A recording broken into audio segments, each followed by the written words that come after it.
রাসূল বলেন সপ্তাহে দিন আছে 7টা, ওই 7 দিনের মধ্যে সর্বশ্রেষ্ঠ দিন, সর্বোত্তম দিন হইল জুমার দিন। রাসূল বলেন শোনো, জুমার দিন কেন শ্রেষ্ঠ দিন, কেন উত্তম দিন, কেন সর্বোত্তম দিন? রাসূল বলেন ফিহি খুলিকা আদম, ওই দিন রব্বুল আলামিন আমাদের আদি পিতা আদম আলাইহিস সালামকে সৃষ্টি করেছেন। ওয়াফিহি কুবিদা, ওই দিন আদম আলাইহিস সালাতু ওয়াস সালামের জান কবজ করা হয়েছে, অর্থাৎ দুনিয়া থেকে ত্যাগ করেছেন, ইন্তেকাল করেছেন। রাসূল বলেন শুধু এতটুকুই নয়, ওয়াফিহিন নাফখাতু ওয়াফিহিস সাকাতু, ওই দিন কিয়ামত সংগঠিত হবে। ওই দিন,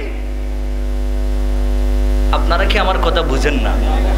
ওই দিন কিয়ামত সংগঠিত হবে। রাসূল বলেন যেই দিন আদমকে সৃষ্টি করা হয়েছে, যেই দিন আদমের ইন্তেকাল হয়েছে, যেই দিন কিয়ামত সংগঠিত হবে,